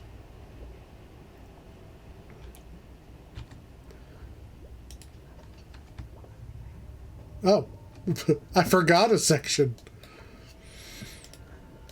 Hello, giant crayfish. See how much it sucks to fight in water? Oh, I can... Oh, there's a little platform here. That's what it is. So, choices. You can go one at a time through these tiers. There's a water tier, a desert tier, another water tier. We're just going to feather fall right over the top of all of them instead of having to force our way. Like, normally you have to find like a bit of the terrarium that you can stand on in order to jump down to the next one. Or you can just feather fall down the whole thing in one shot.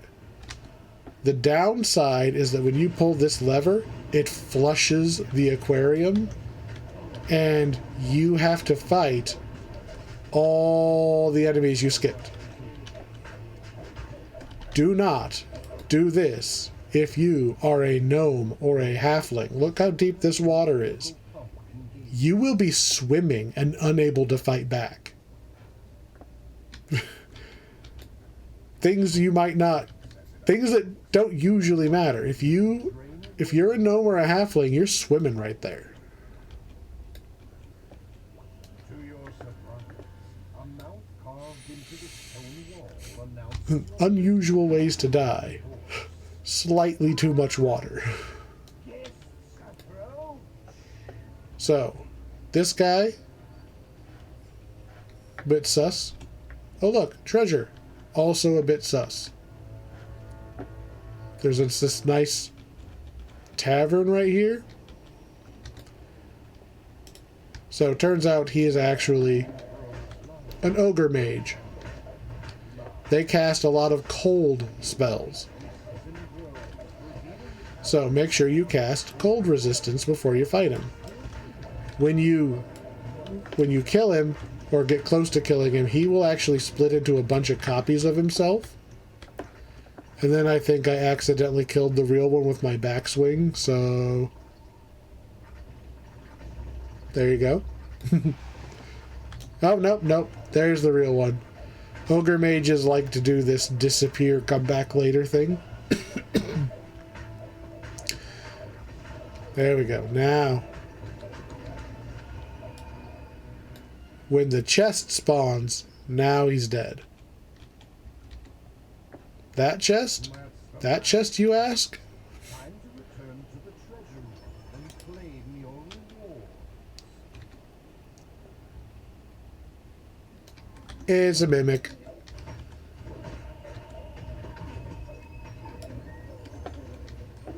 It is still worth treasure if you kill it. Alright. Putting up some fire resist.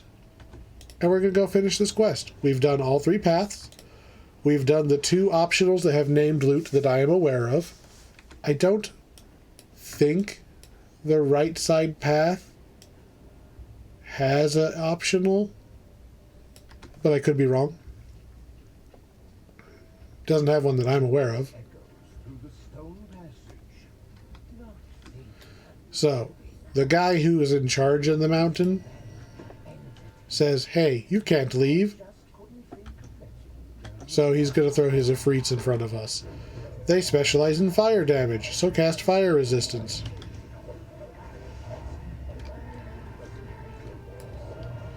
If you're on like elite mode or epic mode, there's 4 of them. But there's only 2 because I'm normal mode. Oh look, the mysterious page. 10,000 XP. One of the wizard's magic lamps Come on. is when I don't see it. It took me probably 30 runs of this quest. There's a very cool item you get here. You can get Black Razor, which it's really cool looking. Made me feel special having it. It's not particularly, it's not the best. It's good. So the only reason Black Razor isn't just amazing is because there's another adventure pack that gives you a level 10 weapon for free, which is far and away the easiest and bestest weapon to use for a while. But Black Razor's way cooler. So, that was the White Plume Mountain pack. 4 level 6 quests, 1 level 9 quest. They're all very interesting. Like, if I had to pick one to be my least favorite, it would be the growing tiny huge island quest, because it's technically just run straight until you have killed all the things, but it's still cool to look at. It's got a lot of novel things to it. I like having to put the books to fix the guy's speech. I like the prison break, even though I got kind of screwed by having to look for the dimensional anchor. these are meaty quests that they have lots of things to do. Not to mention that last quest has so many different things to do in it. And if you do have a group that can split up, you can do that quest really fast too. Get you some treasure. These are all also epic. We didn't see much of the items, but there's good items here. It's a much newer pack. You can tell it's a much newer pack. They know way more about the things they can push the engine to do. The items are way closer to modern, like, item levels of stuff. I really like this pack. This is one that I wouldn't feel bad getting it at full price because I really like these quests. But I run them twice per character, right? Heroic and then epic. This quest in particular has some really sweet epic items. My paladin on my account is running around with the upgraded version of Black Razor. That is his main weapon because it's just so cool looking. And you can get the actual Black Razor sentient jewel to stick on your sword, so it's grumbling about wanting to murder people the whole time you're holding it. There's a quarterstaff in there that can automatically freeze things whenever you cast offensive spells. Like there's a die roll. There's cool stuff. I really like this pack. I recommend it. At least get it when it's on sale. Like, definitely get it when it's on sale. But if I knew what I knew now, I would not feel bad buying this one full price. I like the quests. It's epic and heroic. It has good items. And it has, like, these are some of the most unique quests in the game. So yeah. I like this one. It's fun. Next time we do a big one. We're going to head into another one of those adventure packs, the ones that are not even included with the subscription. Separate purchase for everybody. The newest one, I believe. One that I've only run it once, I think, so it's going to be a little... It's new. It's new. Next time we're going to go to Isle of Dread. And again, we're going to be on the other account because I have not bought it on this account. So, next time we're going to see a slightly different character. I'm going to go dig around, see if I can find a level 10 character so we're at the same level. Might end up lower. Not sure what I'm going to find yet. Yeah, Isle of Dread. Buckle in. It's going to be a long one. There's a lot of quests. So, see you then.